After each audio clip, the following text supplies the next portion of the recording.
A shout out to our podcast sponsor, sportsponsorship.co.uk. If you or your business are interested in making a real difference to the Scottish game, supporting hundreds of kids into regular football, get in touch with sportsponsorship.co.uk and they'll find the right fit for your brand.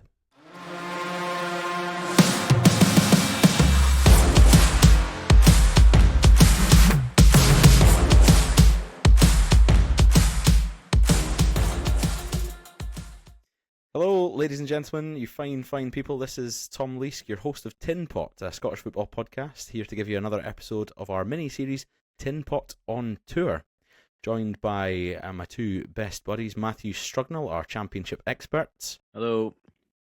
And Andrew Guild, a very sad teddy bear after tonight's result. How are you, Andrew? You alright? I'm alright. I'll survive. But yeah, it was an okay up and down performance for Rangers, but just defensively, it was same old, unfortunately. Yeah, it's even tougher to take when Robbie Keane's at the helm, isn't it? Okay, do you know what? Yeah, but at the same time, it was actually quite good to see how passionate he was, and maybe you kind of think Celtic might have made a wee bit of a mistake, not just pushing the boat out to try and get him, because the type of football they were playing was really good on the eye. Some of the stats that the commentators were coming away with during the game as well, very impressive, from attacking perspective. Sorry, so I think they might have missed a trick there. Definitely, he was really passionate about especially when you see what's happening with wee tactician board Nancy boy. Yeah, that's over at Parkhead. Yeah. It's not been too popular an appointment so far. Get off his back with that tactics board, man. You weren't saying that the other night. It's just because there's been media backlash against it since then. You've jumped on their bandwagon. Incorrect. I listened to Scott Allen. He gave exactly. Yeah, well, he changed my mind. Isn't that I'm allowed to be influenced by people? Scott Allen speaks very well. You can be, but don't slate me off for having the opinion that you held 2 days ago. Nah, mate, I'm all about the tactics board, and it was bloody raining apparently, so fucking hell. Well, maybe he couldn't that's what do that happened, paper, it'd get all wet. Flipping about, maybe, and then that's when they're out of position. Like magnets get wet. Do they? I can catch magnets. Magnets get wet. They can still operate when they're wet. Can magnets get wet? Can magnets get wet? Sorry, I've ruined that vote for you. Anyway, coming up in episode 15, we'll move away from magnets for a second. We've got it's our Thursday episodes. They're a wee bit more lighthearted and a bit more nostalgic, is the vibe we tend to go with. So the big talking piece tonight is all about managers within Scotland. We're gonna go back to a tier list. We did one for Scottish captains. We're gonna try and do it for Scottish managers.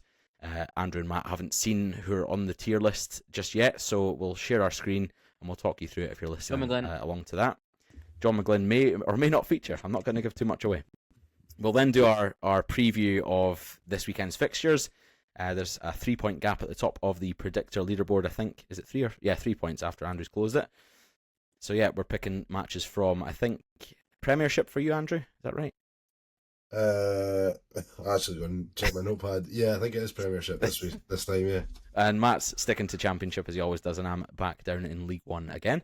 And then we're going to end with another quiz, and as we've said throughout December, it is the 7 pods of Christmas. We're now down to, I think, 4 prior to Christmas. So it's a different quiz format, again, for a Matt versus Andrew special. Busy man you are, Tam, thinking of all these quizzes, eh? Honestly, it's basically my full-time job at this stage. Son. Hey, say less, man. The boss does listen occasionally, so... Hi, Greg, if you are listening.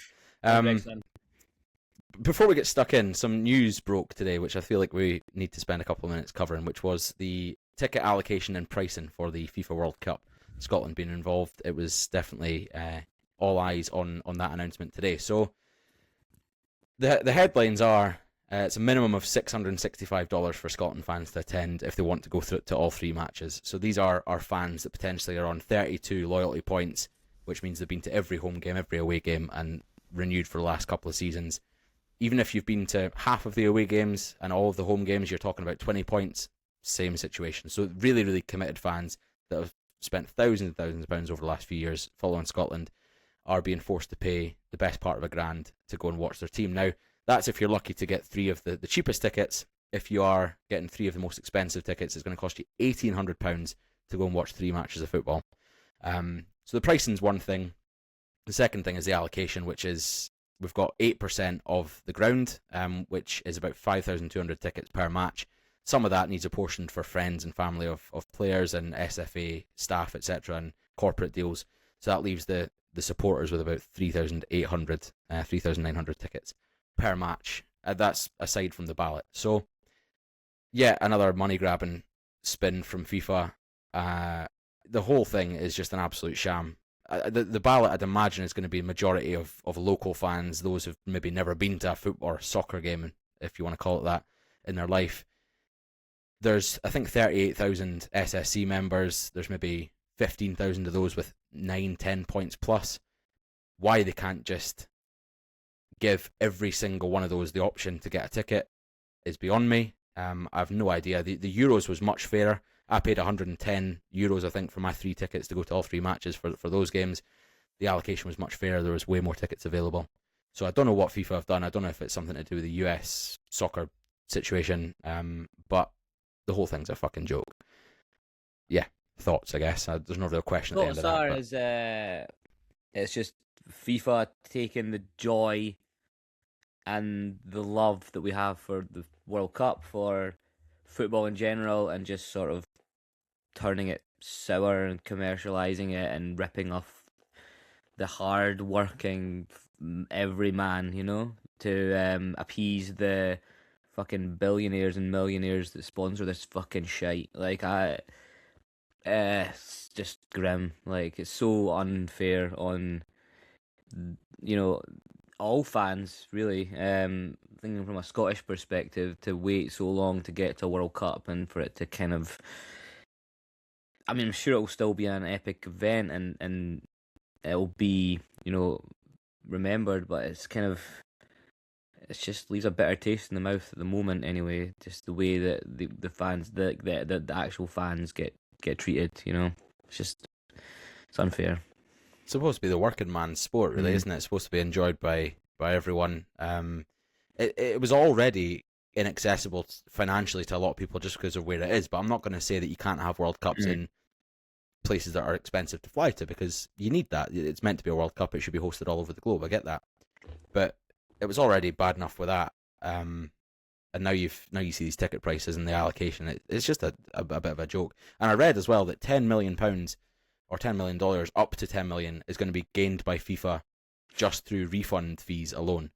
So you can apply for tickets through the ballot all the way up to the final, and if you do that and you get granted the tickets up to those latter stages and you get knocked out before the latter stages happen, your refund fee is charged. So you get the money back for your ticket minus a refund fee, and all those refund fees, when you add them all up, is apparently going to be close to $10 million. So, I mean, how are they getting away with this? And the choice of where the World Cups are happening as well, over recent years, Russia, then Qatar, we've got the US now, and then followed up in 8 years' time, I think, in Saudi Arabia. The whole thing just stinks. But yeah, they know they can get away with it because it's the World Cup. People are going to turn up. Yeah, it's a disgrace, absolute disgrace. I think what Matthew was kind of saying, about, I suppose, how the game's represented. America, they, well, certainly, the USA, Canada, but particularly sort of USA, fans are just a bunch of wet wipes. And you have all these sort of shitty chants and stuff like that is like a viral embarrassment. So, for them to not really be exposed to the true sport, I think is really it's such a wasted opportunity. Imagine going there.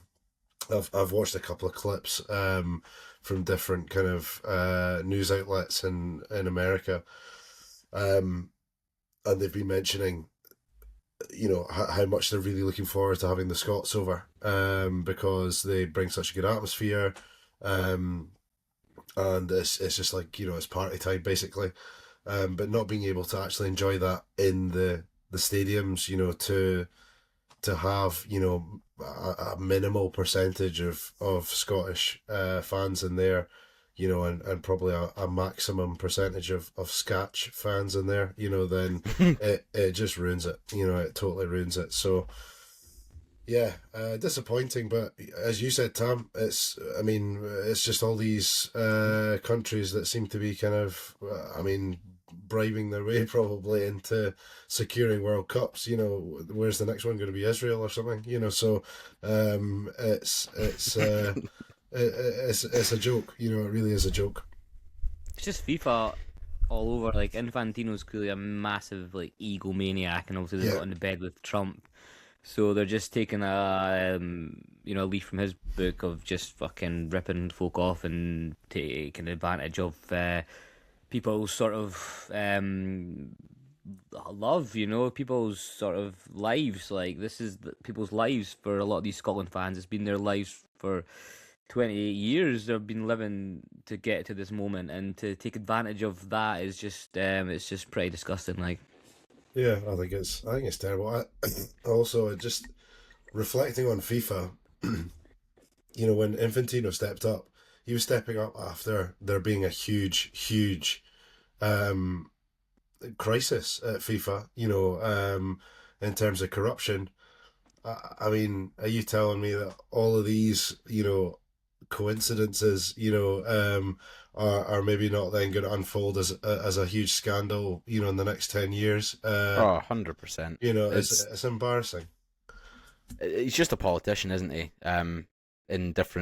With a different mask on. It's a disgrace, and I don't know if it ever will come to light, because it's so. I think it'll be so wrapped up in maybe the Trump administration or other politicians that'll be getting involved, and they'll never let it see the light of day. Similar with a lot of shit that Trump's done in the past. It's obviously never going to see the light of day, unfortunately.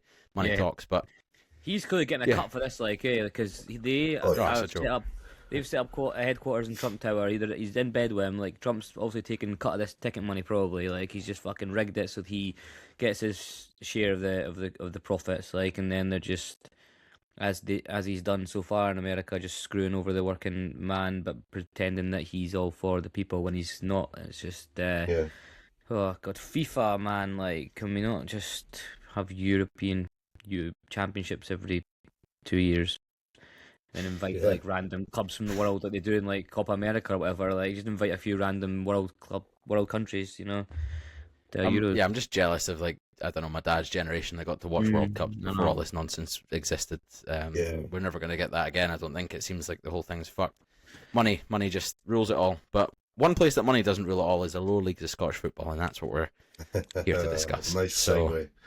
Yeah, we'll try and cheer up a wee bit. We've had a good 5-10 minute tirade on FIFA, and no doubt we will have several other similar tirades between now and June.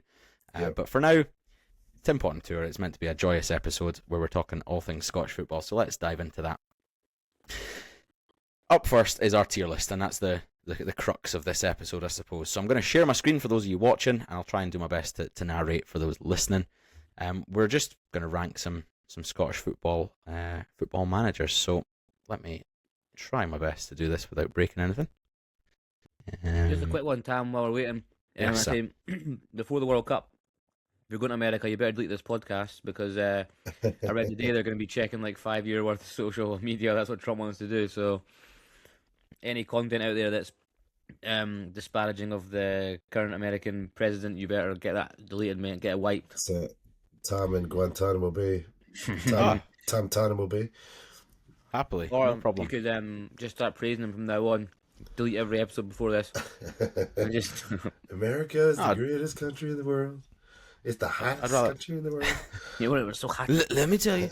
My daughter, Ivanka, she's so hot. Mate, that's a bit much, isn't it? That's what he said, mate. That's like a fucking quote. I'm trying to get into the States here, and you're saying that sort of stuff. Right. Scottish football managers. I'm not going to give you a peek of them all. There's 15, so we've got quite a few to rattle through. We're not going to spend as long as we did on the captains. We're just going to have quick vibes checks on all these. The first one that we're discussing is Craig Levein. So we're looking at Scottish Premiership managers, or SPL managers, since around about 2010 onwards. A lot of them are still in management currently. So Craig Levein, Matthew, what's your quick thoughts on him and where would he rank? So just for if you've not watched a previous tier list episode of ours, S tier is superior. It's the god. It's the best. You can have a 1 or 2 in there at most, I would say. Then you've got A, B, C, and D. So D being the shitest, A being the best of the rest. So Craig Levein, Matthew. I'll go for a C, mate. Just put him in there. Did all right. Steady Eddie. Can't really remember much of his time at Hearts. I was too young. Second spell was fine, I guess. St Johnstone was fine. Scotland was pretty poor. You'll always be not remembered for the 460. Steady Eddie, no frills. Good guy, but yeah, C for me, mate. See, yeah, it feels like everywhere he's gone, he wasn't really remembered for doing too much too well. He had a really good spell at United when he was there, and then obviously jumped ship to go to Scotland. But apart from that, Hearts fans now tend to not like him. He didn't do a good job at St Johnstone. So, yeah, who really likes Craig Levein? Andrew, where are you placing Craigie boy? My gut feel was a kind of B, because I think he's just, he's I don't know. You think of Scottish football, and Craig Levein's kind of in the mix there. I suppose that spell you had with Dundee United is what I remember him most for. So, and that was a hell of an era, So for me, that's what would push it. But as Matthew said, he's definitely been at the helm for some howlers as well. So. Especially with his with Scotland, and you said not playing a striker, so ahead of his time. Yeah, probably. Probably misunderstood. Del Bosque copied him in that 2010 World Cup. I'll stick to my gut and say kindly a B, but I'm not in too much disagreement with Matthew, to be honest. Yeah, I think B just purely for the memes, the vibes, and the interview he did at Ibrox after the Mike Kelly performance. Yeah. If he'd called Jamie Mackey a false 9, he would have been superior, mate. He'd be Pep Guardiola, but he got 4-6. So it was 4-3-3 or whatever with a false 9. Then he's a fucking genius. Yeah, what so he's going. You've got of him, by the way. Yeah, I know. I tried to find the most dishevelled looking Craig Levein image I could. It's incredible. So he slots in at B. I will change it from the last time we did this. We are allowed to move these around now. So if we get further on and we feel like we've misjudged, we are allowed to move things around later on. Next up is John Yogi Hughes. Falkirk, Calais, Hibs. What's the vibe there, Andrew? Yogi. It's probably a C for me. I gut feel kind of rating. He is a steady Eddie of Scottish football, isn't he? And has had a lot of iconic moments, but yeah, for me, I would pop him as a C. I don't think he would have ever been considered as a Scotland manager candidate or anything like that. Whereas obviously Craig Levein, despite maybe not doing great, still managed to get himself to that level. So I'll put him behind Craig in a C. Behind Craig in a C. I've also forgotten to mention, obviously, his time at both sides of the Fife derby at Dunfermline and Raith. So Matt, you've got more skin in the game here. What do you reckon? His career ended rather desperately with relegation. I think he got Rovers and Dunfermline relegated. But he took Inverness to Europe. He won them the Scottish Cup. I don't think that can be forgotten. League Cup runners-up the year before as well. I'm going to put him in a B. I think those achievements with Inverness outweigh his difficulties towards the end of his managerial career. It may not be over yet, but it didn't. His time at Rovers was a shambles, and I think it was fairly similar to Dunfermline. But as I say, those achievements in Inverness will never be seen again, probably. So. Well, yeah, when you put it like that, I mean, Levein obviously managed that at Hearts and United, who have much bigger budgets, and he failed to win anything with either of those two teams. True. Although a lot of people might say that he was sort of the creator of United's 2010 Cup win before Houston took over. So I can see an argument for both sides, the B and the C. I need to start off one of these rather than be the deciding vote next up. Where do I think? I can't have him below Craig Levein, I don't think, Yogi. I think I put Yogi. I think I put Craig Levein higher just based on vibes, which I'm now regretting. But yeah, John Hughes goes in at a B, and that photo as well of him is world class. Next up, who do we have? We've got Neil Lennon, and I will start us off with this one just so I don't have to be the deciding vote. The manager of Celtic for that famous Barcelona win. The manager of Celtic for numerous title wins after the Rangers went down. He came back to Celtic after Brenda left before Ange came in and didn't do as well from memory. Did all right at Hibs. I think he was loved by Hibs fans at the time. So we're only really count. Do you want to count managers based on what they've achieved away from Scottish football as well, or just based on their Scottish football achievements? I think mainly Scottish football, I would say. But Yeah. So not his time at Bolton or over in Cyprus. I couldn't tell you what the fuck happened at Bolton, mate. So just Hibs and Celtic and Dunfermline then. Yeah. The way I'm going to view this is, if he was coming in as the new manager of my team, would I prefer him over a Craig Levein or a Yogi Hughes? Neil Lennon. I'm so torn because he's Really? Yeah. I'd love Yogi to manage United. I really would. No, I think he probably has to go in at A. Yeah, I'll go A. Fine. Struggy? Yeah, I agree, mate. A. I'd love him at the Rovers, mate. Jealous of Dunfermline. I think the guy's an absolute character. He's a great manager, a motivator, clearly. Not afraid to wear his heart on his sleeve. Fucking represents the clubs he manages with passion, and also his success at Celtic, Hibs. Yet to be seen at Dunfermline, but still early doors there. So A for me. Yeah, I've got to agree as well. I think he could have been an S if he didn't lose 10 in a row. That was a big bit of history that he could have had under his belt, and that would have been very, very difficult to top. But yeah, he's a great manager, and yeah, I would prefer him over the other two if I was not a Rangers fan. But yeah, he's very decent. Yeah, fair enough. I feel quite bad. I think he did win a couple of leagues after he took over from Brenda. I said he didn't do too well, but I think he did win a couple back to back, which was quite easy at the time because Rangers were still recovering. And then, like you say, he did lose the big one. But he is the medal owner of a Cypriot Cup medal. So nice, fair play. That would have gotten to S if we were considering that. Yeah, we've forgotten about a Cypriot Cup medal. Moving on next to Robbie Nielsen. A man, again, who I think was loved by fans of sort of Hearts and United at a time, and then they sort of, they tend to sort of leave with a bitter taste. So, start with you this time, Matthew. What's your vibe with Robbie Nielsen?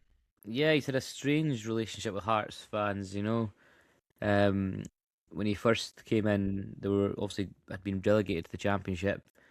He got them back up, beating Rangers to the title that season with a remarkable season for Hearts.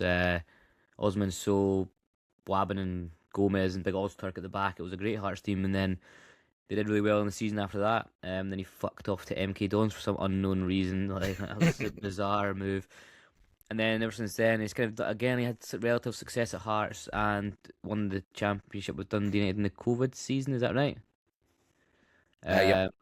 I'm putting him in at C. He hasn't quite done it consistently at the top level, but he is a solid Championship manager if you need someone to get you out of that league. But again, I think his football can wear a bit thin on some supporters who get a bit frustrated with him. But yeah, overall C, a decent manager. So you're classing him more as a Championship manager then? I think when he came up to the Championship, I don't think he's had enough. Yeah. Timing. He's won the Championship 3 times, Twice, obviously twice with Hearts and once with us. And when he did come into the Premiership with Hearts, he did incredibly well. But I think I've got a mate at work who's a big Hearts fan, and he really dislikes Robbie Nielsen purely for the fact that he lost more Edinburgh derbies than he won. He had a really, really bad record in the derbies, and I think he lost the game against Hibs in the Scottish Cup when Hibs went on to win the against Rangers in the final. 2-0 up, were they not, in that game? And then and they threw it away. And again, I think a lot of Hearts fans hold that against him, so they're hating on him. At United, I thought he was a brilliant manager. I was really, really happy with Robbie Neilson. Then obviously he jumped away to Hearts at the first chance he got. There's a case for B, I think, but is he up there with Yogi and Craig? No, you're right. On the C. same level I'll as stick the in C. managers won the cup and the manager who managed Scotland. I don't think that's a bit. I think he has to go below them at least. Yeah, I'd say C. He's definitely not D though. Nah, he's not a D. No, I agree. I actually think he's sort of criticised a bit too much, in my opinion. Some of that I don't really understand. But yeah, no, C I think is comfortable, as you said, based on the achievements of Yogi and Craig Levein respectively. I think he is fair enough there. Yep. I'd like to reach out to any Tampa Bay Rowdies fans who may be listening. What are your thoughts on Robbie Neilson since he went across to Florida?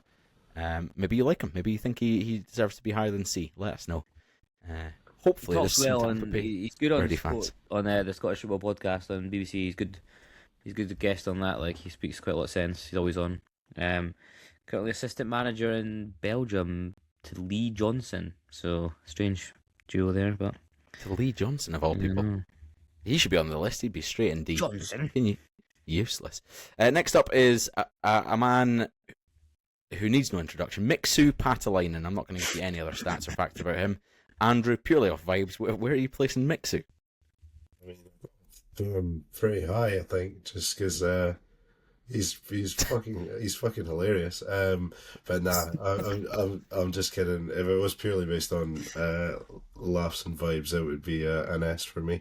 Some of the interviews I remember just back in the day, just fucking classic. But yeah, Mixu. I mean, especially latter end of his career was shocking. So I'm going to plunk him down in D, I'm afraid. Mixu for D. I need no other words other than D for Mixu. Yeah. The only thing making him slightly edge towards C is his win of the Baltic Cup, with Latvia in 2018. No, he won League 2 with Cowdenbeath, mate. They had Scottish third Armandoni division up it was front. at the time, actually. So. Whatever. Armandoni is his brother Marcus playing in the wings as well, and Gomez as well. He brought Gomez across. But no, we'll be remembered for that Dundee United team of like the Japanese goalkeeper, Cinema Pongo up front. Furuhashi, yeah, an absolute shit show season. It was and then mind when Dundee they scored a last minute equaliser against Dundee and he was giving it the big fuck. Yeah, that's the picture there. That's the picture I've used. Yeah, I mean, the fingers he got to Dundee fans and that. Like. He was absolutely awful. And the thing is, it's mental that there's young coaches and young managers out there that are trying to make their way in the game. And ever since that United season, where I think he only won about half a dozen games, he's since had 2 managerial jobs at national level with Latvia and Hong Kong, and then had a spell coaching in Finland as well. It's an unjust world. He's got a good agent. Yeah, exactly. Yeah. Next up is Andrew's favourite, who I think he's going to try and advocate for an S tier. It's Stephen Robinson. Andrew, we'll start with you since you have a Stephen Robinson sort of on your wall. Look, he's the best manager that has ever graced the league. He's punched above his weight with St Mirren for a while. He will have managed to secure a Scottish League Cup as well by the end of the week. So he's fantastic. In all seriousness, I do highly rate him, but he's got a lot of mileage still in his career to go. He's not an old manager by any stretch. But I would say if you're rating him on potential, I think he would be up there with probably sort of Craig Levein and Yogi there. But maybe based on the fact that potential is yet to be fully fulfilled, maybe he should be around about the C mark. But I'm going to go B because I have a huge obsession for him. So there you go. Yeah, he's got all the hallmarks of someone who could manage at, I think, a higher level in Scotland. I don't know about elsewhere, to be fair. He went down to Morecambe for a season, and from memory that didn't go well. Yeah. But he's doing really good things at St Mirren with a shoestring of a budget, punching above their weight, like you said. He was decent at Motherwell as well, which is how he got that move. For me, he's a C. I get your point for B, just because you love him, but yeah, he's a C sort of guy for me. He's above Mixu, but below Craig and Yogi. Matthew? Yeah, C. He's done a good job. He's got a certain style. Knows how to win with teams like St Mirren and Motherwell. Let's see what further things he can achieve. As you say, I think he can do great things with St Mirren or further on. He's a good manager, and he clearly gets the players to work for him. So that's always a good thing, when you're a good manager as well. Yeah, good luck on Sunday, son. The way it's going for Celtic, it could be a win for the mighty St Mirren. Oh, I'd love nothing more. It would be I love it. unbelievable. Good Turmoil. happening. It'd be protests at the gates of Parkhead. It wouldn't even just be sack the board. It would be sack. I don't know, sack the Pope. Maybe does it ever come to that at Parkhead? Jesus. Sack the Pope. Did they ever shout for that? I've heard Oh, something about good. something in the Pope. It's a different. That's fine. Don't worry about it. But yeah, yeah. Right, I next reckon up. the bed sheets will be out. The bed sheets. Yeah, they're already pre-painted. Jim Goodwin is the next manager up, and I will go first with this one. There's no way that you're going to outvote me here and say D. I refuse to accept it. However, I'm not going to try and punch for B just yet. I think if you're asking sort of 2 months ago before we hit this really bad run of form, there might be an argument. I think I could maybe have tried to convince you he's a B, but he's not won anything yet. He did well with St Mirren. He did well with us last year. He obviously got us to fourth. I think we had a really valiant effort in Europe and a good start to the league. We obviously beat Dundee, beat Aberdeen, had a draw with the Rangers away at Ibrox. So we had a good start, and then it's kind of tapered off a wee bit. So I think C would be fair. Don't know about you, Andrew. What's your take on Jim? I rate him big time, actually. I think he did great stuff, at St Mirren. Aberdeen is the one that's caught him out a bit, but it just wasn't the right move. It was a bad time, and it happens. That's it. But what he's done with United, especially with the big turnover of players and the challenges you've had around recruitment and all that kind of thing, he's performing in a completely different world, to what Lenny's performed in, to what even Craig Levein, if you want to look at it, as performed in. So for me, a very comfortable C, I would say. And again, he's one of those managers, much like Stephen Robinson, who has plenty of miles left in the tank. So I reckon, he could start moving himself up the ranks over the next 10, 15 years. Who knows? But yeah, I'll go C. Struggy, no doubt, as a Wraith Rovers man, you're going to try and knock him down a peg and put him into D, but... Nah, C for G, mate. C for G. C for G. I like the cut of his jib. Nicely shaped beard. He's always looking sharp. So yeah. If it was a handsome manager list, he's surely an S. He's And he's fucking Silver solid, Fox. mate. You wouldn't have Above mentioned that. Lennon. Mind when Goodwin was a player, he was an absolute maniac. So we wouldn't even Yeah, know what was, to say to him in the old showers, mate. It's funny that his touchline manner Whoa, what happened there? hasn't really ever spilled over. He's not the same as a manager as he was a player. It's quite interesting. Anyway, Tony Dock is up next, a man who we discussed on Tuesday's pod, the current manager of County, who is struggling, who did a pretty good job at Dundee, we've all agreed, and was unjustly sacked, I think, or just in my opinion. Where does he rank, Matthew, in your... D for the Dock, mate. D for Dock. D? Well, you can't put him in C. He's had 2 full seasons as a manager. There's no way you can put him in the same category as Nielsen, Robinson, and Jim Goodwin. D. He's had 1 good season out of 2, and the third one is not going so well as of yet. He has got time to prove himself, so we'll come back in 5 years and reassess our list. So we'll see where he is from then. But D at the moment. Yeah, I would actually agree with that, to be fair. Andrew? Yeah, I mean, out of the whole list, he's the one manager that is, by a country mile least experienced, so he's not been plunked in D because because he's similar to Mixu. He's Bad company down there. yeah, exactly. But he's there because he's. I think we all believe he'll work his way up and be a decent ranked manager in, as Matthew said, 5 years' time. So yeah, D for just now. Sorry, I've got a lot of testy pops going on here because I've got a bit of a cold going on. So apologies for that. I think, like you say, he will prove his worth in time, Tony Dock, so long as he doesn't get binned. I mean, Matthew the other day was just ranting and raving about how he wants him gone from Ross County, and he was just sack him. And I think so long as not too many people share that ridiculous opinion like Matthew has, he should survive and do well. We'll put him above Mixu in that D tier, just so he's not below him. That would feel a bit harsh.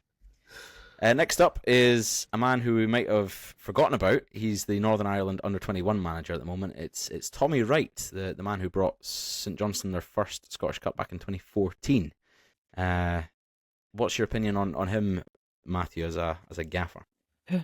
So he won the Scottish Cup with St Johnstone, beating Dundee United in the final. But he also got Kilmarnock relegated in a rather ill-fated short spell as their manager. I think as a trophy winner at a small club, you have to put him B beside John Yogi Hughes. Just because he's got a trophy, he goes straight into B, does he? Isn't that the point of football? Touche. Fair enough. Andrew? He also did get an Irish League Cup with Lisburn Distillery in 2011. Ooh. There you go. Of course, good success for the distillery boys. But yeah, D for me. Yeah, I mean, I can't really disagree. I think he's obviously managed to get a bit of silverware, under his belt. But also he kind of teed a lot up for Callum Davidson coming in. I think a lot of the foundations were built by what Tommy did there. And I was actually really surprised to see how his career didn't really sort of, reignite and go from strength to strength after a bit of a settling period there. But yeah, silverware under the belt, created a good foundation at St Johnstone. I'll put him in at B as well. Yep. Yeah, he got St Johnstone Europe, and then finished fourth. I think 3 seasons in a row after that Scottish Cup win. So it wasn't just like a one season wonder. And St Johnstone, with the best will in the world, their budget's not the biggest. It would be nice if they had a full stadium to support them for a European game at the time. But yeah, he goes into B. Fair enough, yeah. Tommy Wright. Just out of interest, Levein, Hughes, Robbins, Tommy Wright, sorry, are they in order, do you think? Is that fair, or should Tommy be above Yogi? We're going to get to that granular level? Yeah, do that, mate. Yeah, put him up there in the middle, yeah. Yeah. So far, I think we're just past halfway for those listening. You can't see the graphic. So far, we've got nobody in S. Neil Lennon's in A. We've got 3 managers in the B tier, which are Craig Levein, Tommy Wright, and Yogi Hughes. In the C tier, we've got Robbie Nielsen, Stephen Robinson, and Jim Goodwin. And in the D tier, we've got Tony Dock and Mixu Shatalainen. So that's how things are shaping up so far. Jack Ross is the next name out the hat, and I'd like your thoughts on the ex-St Mirren Hibs Dundee United gaffer, Andrew. I don't really massively rate him for especially his spell at Hibs at the end there. I think it's quite telling as well. He stepped away from management, I believe. He's in more of a kind of corporate role, I think, down south. So for me, I just didn't really see enough there to ever really buy into him massively. So I'll be plonking him in D, I'm afraid. Down in D, Struggy? Oh, it's harsh. I don't think he's a D manager. He had some success at Alloa. He won the league with St Mirren. He went down. Obviously, we don't talk about other things, but he was unfortunate at Sunderland not to get them up to the Championship. Unfortunate. He lost a playoff final in League One with Sunderland. Like, how's that he unfortunate? Lost in the last minute, mate.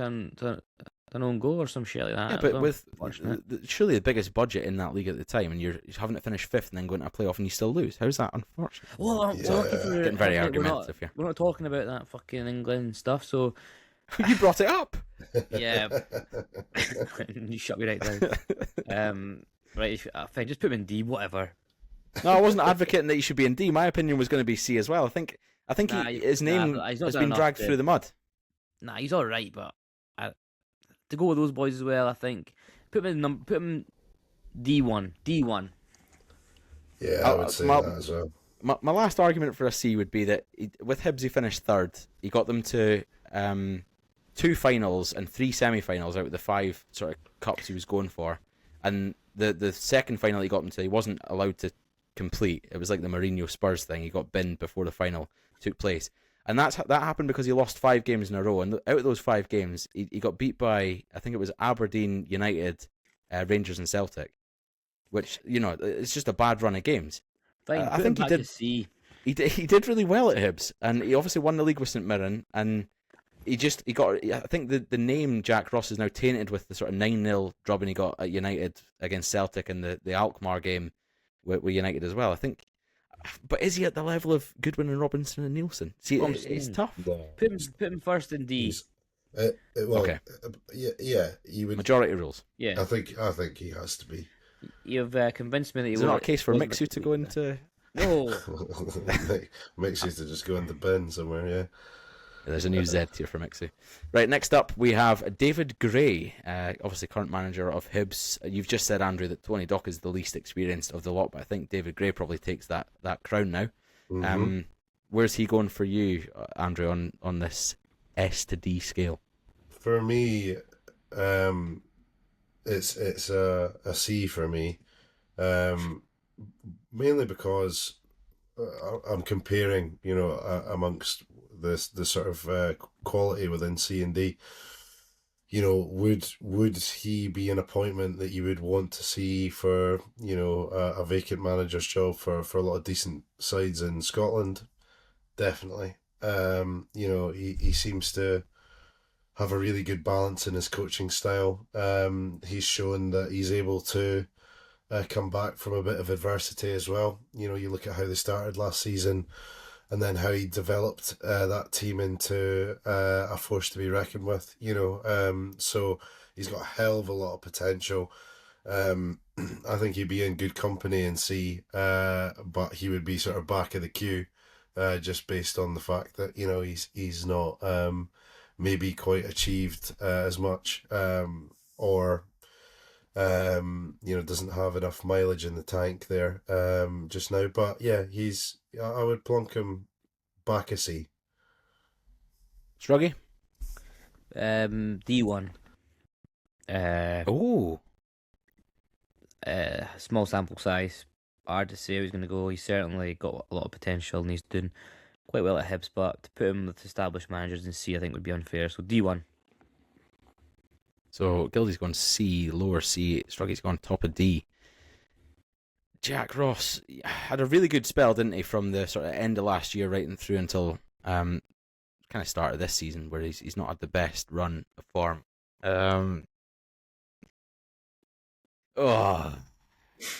Toss of a coin, innit? I'm looking at him next to Jim Goodwin, and I think it would be unfair for him to be too far below Goodwin, so I'm going to put him just below him in that C category. Nice. I think to put him an extra tier down next to Jack Ross and Tony Dock is a bit too harsh. Mind you, he's fuck it. He's going top of D. Yeah. You've not achieved anything yet. You finished third in a league where Aberdeen were pony, Hearts were pony. Like that's no achievement. David Martindale's up next. I'll go pure vibes. B. Get that guy in B. B. Andrew. Long-serving manager at Livingston. Loves it. Is great on the mic. Clearly a good guy. It's a vibes pick, that, isn't it? You're chucking him in B purely on vibes. I'm with you, man. I'm with you. Yeah, come on. I'm a big fan, and you know, just due to That photo as well. that's incredible.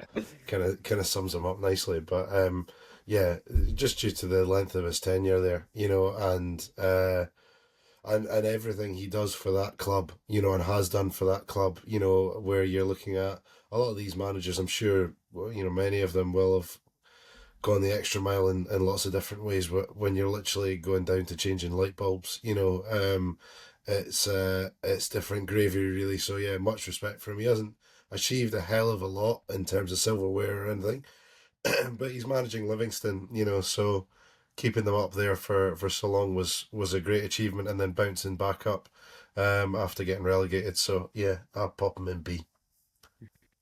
Yeah, I fully agree. You don't need silverware to enter that B category, in my opinion. And David Martindale epitomises what Scottish football is all about. I don't think there's anyone that dislikes the guy. He's unbelievable. Moving on from one loved manager to another, John McGlynn is up next. And Matthew, I think it's only fair we come to you, since you are the sort of president, is it now, of the Messiah fan club? Treasurer, mate. Treasurer, okay. Take the money from the guys. He's S-class for me. Superior. GOAT, if you will. An absolute legend of the game. What he achieved at Rovers, what he's currently achieving at Falkirk. He's doing an incredible job. Like, the guy is, I've raved about him enough. The way he just came back, completely changed his whole style, and the fearlessness and the bravery and just the general sort of outfits that he wears with those little hats on his big head. He looks the part. He's just class. He's one of a kind. Like, he's honestly just, his whole sort of demeanour, like the way he talks and the way he is. He's just a special person, and a real credit to himself and Scottish football. He's the next Scotland manager, in my opinion. Still sticking by that. So, go on, John. Get him on the S class. S class for you, Andrew. A for me. He's not better than Neil Lennon, in my opinion. He's a brilliant manager. Don't get me wrong. But yeah, I mean, he performed really well in League One with players that were probably Championship level, and then went into Championship and did a fucking great job, there. And then has done a great job in the Premiership so far. Obviously, a lot of the season is still to go, but yeah, no, I'm going to say A, just because I'm comparing it to Neil Lennon. Is he a better manager, more iconic than Neil Lennon? Nah, don't think so. Tam, back me up here. Well, no, tough tits. I love the guy. Really good achievement. But for me, if it was just on my vote, it would have been B. Like, you're getting carried away with yourself. Like, he's achieved really good things at lower level football. Don't get me wrong, really good things. Lower budgets. He's got the same sort of squad, or same-ish squad from League One. And he's still in the Premiership, and he's doing well with it. The Premiership season's not over. He could still finish 10th, no problem. Which is where most people would have thought they might have been. That could still happen. So I'm basing it off the last few seasons, plus obviously what he's achieved in the past. And is he better than David Martindale in that regard? Not massively. Is he better than Yogi Hughes, who won silverware with Cali? Like, not massively. So John McGlynn, to say S is ridiculous, mate. You're smoking crack. You need clamped. You need shut down. You're full of shit. For about 20 years, he managed the Rovers, almost got them to the fucking Premiership, Scottish Cup semi-final. Yeah, but it's the Rovers. But he didn't, though, did he? It's the Rovers, right? Okay. He came. But so did Dick Campbell, and you still said McGlynn was better than him. He goes away, comes back. He completely changes his style. The way he plays now is silky, beautiful football. He takes the Rovers again, almost to the Premier League. He wins the Challenge Cup. Yeah, almost. He then takes Falkirk on 2 successive promotions, one unbeaten run, winning the league title, and now he's got them in mid-table in the Scottish Premiership with players in League One. The guy is an absolute goat. You can't deny he's a goat.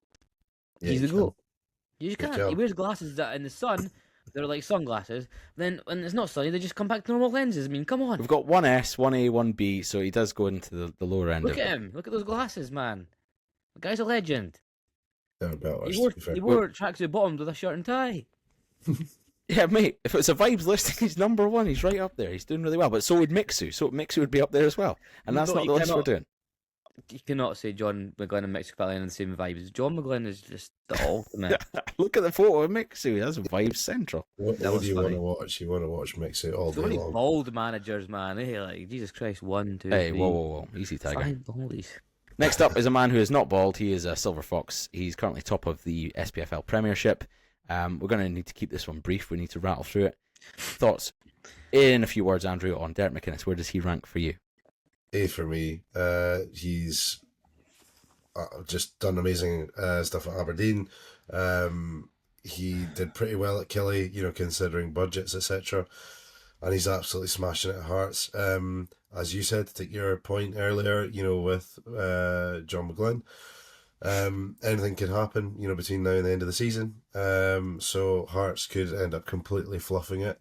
But just looking at how that club has just completely transformed, and how exciting the future is for Derek McInnes. He's still not an old manager. I reckon he deserves an A for me. A for Andrew Struggy? Yeah, A for me. Like, we achieved Aberdeen winning the cup, almost winning the league, almost. He obviously did well at Killie, and is doing well at Hearts, and has the longevity as well. So yeah, I'll put him just before McGlynn, though. Just after McGlynn, sorry. So the third. Just yeah, the lower end of A. yeah. I'm outvoted. It doesn't really matter where my vote goes. I think his time at Aberdeen was good. He should have won more silver. No, I'm saying he should have won more silverware whilst he was at Aberdeen. Rangers were out the picture at the time. They were That's fair. Sort of flying high. Hibs and Hearts were both struggling down in the Championship. They should have done better. It's the bottom line. He did well with Killie, got them promoted, obviously, and back up into the big time. He's done well with Hearts, and everyone's given him credit, which he fully deserves. He's a really good manager for that level of football and with that squad. They've had good investment, and the turnaround of the club is not fully his responsibility. Like, he's obviously got a big part to play in it, but the sort of above him is also a big factor in Hearts' success this season. So, for me, I don't see if he's achieved much more, really, than the likes of, I don't know, Tommy Wright or whoever's below him. So I could see an argument for B. I'm not going to put him there. He'll go in A, but I think a lot of people are getting slightly carried away. Not saying that he's a bad manager by any stretch. He's out of this list. He's one of the best, but yeah, let's not get carried away. Steven Pressley's the last man up, and they didn't make this the last choice. It's just a random allocation, but save the best at last potentially. Thoughts on Steven Pressley? S tier. Yeah, for me, he's got to be top. Fucking great guy. Glad you agree. So yeah, I'll vote him S for sure. I think he's got so much potential still, and he's you know what, he's actually a really interesting guy. Very inspirational. He's got a university degree, so yeah, S for me. I was just trying to zoom right in on his pass there, but I've failed to do so. Matthew, any objections to S for Well, I Presley? disagree there. I would have put him in D if it was me. That's a slight disagree. I do enjoy his hair, his glasses, his sort of little coat that he wears. I actually think I like his interviews. I think he's quite honest. Obviously, his delivery is somewhat questionable, but yeah. Again, the season's not over yet. I don't know what Dundee's aims were with this whole appointment, but if he keeps them up, then I think he's done a good job and could be on to better things. Maybe the manager job at Ibrox in the coming years. But yeah, D for now for Stephen. Again, he's not managed enough, or certainly not as much recently. So I'll put him in D. But Tom, you're deciding to vote. Yeah, you're outvoted. He's staying in S. Yeah. The final list is as follows. for those who aren't watching and listening along. In D, we have, starting at the very bottom, Mixu Patalainen, Tony Docherty, Jack Ross, and David Gray. Then we have in C, we have Jim Goodwin, Stephen Robinson, and Robbie Nielsen. In B, it is David Martindale, John Hughes, Tommy Wright, and Craig Levein. And into A, we've got Derek McInnes, John McGlynn, Neil Lennon. And finally in S tier, it's Steven Pressley. He's Good on you, Stephen. Keep going, mate. Too many memes not to put him at the top. What a guy. Right, on to a bit slightly more serious banter. This is a longer episode for our Friday release than we're used to. And I can tell Matthew's interest is waning, so we'll try and keep his attention for a bit longer. He's like a child that's not had a rattle for a while. Prediction time. Andrew, you're starting at the top tier. Your game in this Premiership is? It's Aberdeen v Killie. Oh, what's your prediction? I'm going to go for an Aberdeen 2-0 win. I think that if it could possibly be curtains for Kettle. for Kettle the old boiled. singing kettle, yeah. Singing kettle. He's I think he's going to have a touchline ban, isn't he, for this game? 4-0 at Celtic Park. So yeah, I think he's gonna. I think he's really struggling now, and I think Kilmarnock are maybe in deep trouble. This is their time to maybe push and turn things around if they are gonna. But against an Aberdeen team in form, I can't see it. So I think a clean sheet and a comfortable win for Aberdeen at Pittodrie.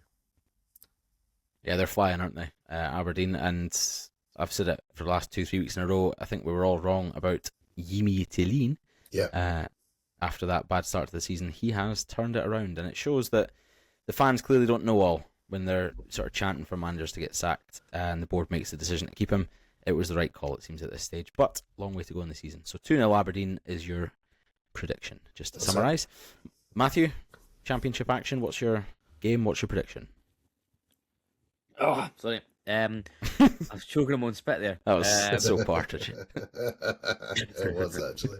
Arbroath home to Partick Thistle. A really interesting game. We're both obviously flying high. Thistle flying even higher. Away to Gayfield's always a hard place to go, but I think Thistle will get the job done and keep pushing St Johnstone all the way. They're looking really good. I think they'll win 2-1.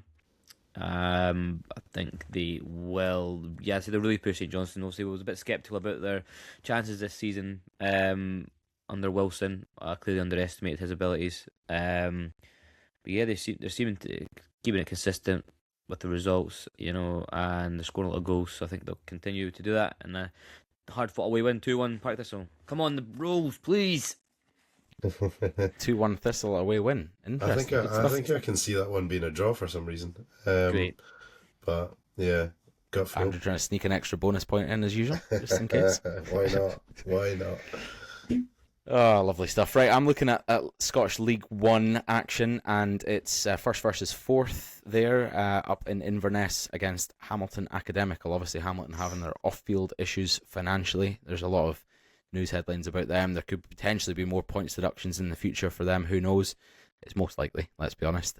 But looking at their form in the league, good question. I don't know. Yeah. Battered by the Rovers in the Challenge Cup, Tinpot. 5-2. Apparently a lot of young players playing. I think don't know what's going on, but it could be possibly relegation again for them. Is this your game, Matthew? Yeah. And I just add a bit of spice to the old. Add a bit of flavour. Yeah, adding a bit of additional knowledge in case you weren't aware that those Challenge Cup games on during the week. Sure, this is a league game, mate, no Scottish Cup or anything like that, son. It's a league game, mate. Yeah. The return fixture earlier on the season was a Hamilton victory. One of Callie's only 2 losses of the season. Callie are in better form than Hamilton. He's a banker. He wants the Rolls himself. Form's a bit spotty. No, I mean, it's first versus fourth, and Hamilton have beaten Callie already. What's your point? To be fair, I mean, Andrews is a bit of a banker, is it not? I didn't really pick a mega risky one this week, but yeah, I'm the only one in this competition. That's why I'm last. Oh, what a load of shite, mate! Fucking hell, you've been picking some fucking bankers as well. I remember a few weeks ago, but anyway, we've interrupted Tam and his prediction. Yeah, I'll maybe get a prediction out here eventually. That'd be nice. They're two of the highest scoring teams in the league. I do know that, and I know that Callie's sort of defensive record is one of the best as well. So I don't expect they'll concede. Could be a very, very tight, cagey match. I was tempted with a 0-0, but I'll never predict a 0-0. That's a snooze fest. I don't want the paying customers to be subjected to that. So I'll hope for a 1-0 home win. I think Callie can get the win and extend their lead at the top of League One. They are hot favourites now to get promoted, and they're in good form. And Scott Kelleher, maybe this year, will win Tinpot Manager of the Season, as Struggy was trying to advocate for last year. Interesting prediction. I reckon it'll be a spanking, to be honest. Yeah, I think 5, even going on 6. You think so? But I don't, and that's my prediction, so shove it up your arse. There we go, right, we're almost done, guys. Thank you so much for listening for 59 minutes or so far. The Steven Pressley was top. All that, all that listening to Steven Pressley gets put, all this honest debates and that, we're like actually like stood properly giving like some good analysis of managers. Like, Steven Pressley does the goat. Yeah, I did that just to piss off the listeners more than anything. Right, we're going to move on to our quiz, and as I mentioned at the top of the show, it is a new format yet again. If you're watching, you'll get a graphic. If not, I'll try and explain things as we go. It's Matt versus Andrew. Buzzers are needed here, lads. And what we're looking for is just guess the player. And what I'm going to give you is some transfer information. So let me share my screen. I love visual clues. So player number one, the quiz is now live, but let me complete the clues for the listeners before you buzz in, if you don't mind. So player number one, there's 5 players here in total. Player number one, he was signed by Rangers in 02-03. He's a Spanish player, and his price, according to Transfermarkt, is €7.9 million at the time. Bah. Oh, Struggy straight in with the buzz. Is it Arteta? Mikel Arteta, the guess. If I can find the right page. Mikel Arteta, correct. Struggy's face lit up quite a lot, and he keeps scanning his eyes across the screen, so quite interesting. What does that mean? Fucking cheating, mate. Definitely. We're typing that quickly. Not the first time he's been accused of that. Just saying. That was libelous. There, I've taken you to court in the UK when the laws are quite strict. It's 1-0 Struggy. By the way, if both of you buzz in and get it wrong, I will then keep it open for a second round of buzzing, but with a clue added in. I'll give you an extra clue just in case you can't get Don't need them, mate. Or maybe not, but I think this one you might. You might or maybe not. Hibs player. Well, Hibs, signed him in 05-06 season. A Northern Irish man. I did say wait until the clues are finished for the listeners, Andrew. It's okay. You've just buzzed in it. Right. And it was a free transfer at the time. Andrew, you've buzzed. What's your answer? Dean Shields. Dean Shields is incorrect. It moves over to Matthew. Is it Ivan Sproul? Your Wikipedia search that you've just done is correct, Matthew. Well done. It's Ivan Sproul.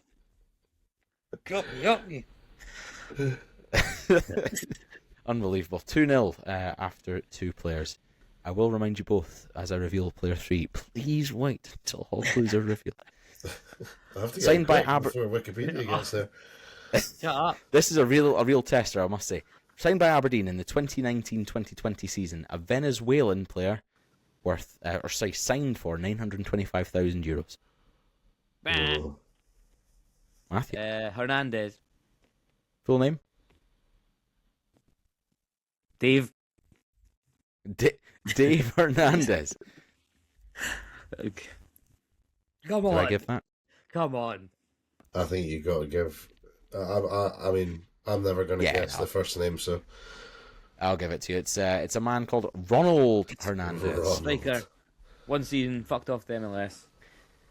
I mean, it's great ball knowledge. If it was me in the quiz, I would have never got that in a million years. I forgot all about him. But it's 3-0. We'll all play out to the end of the quiz just for the listeners at home. But Andrew, you can't claw it back, unfortunately. Yeah. Next up, we have a player signed for Hearts in 02-03. A Frenchman for £600,000 or euros. Dump this one.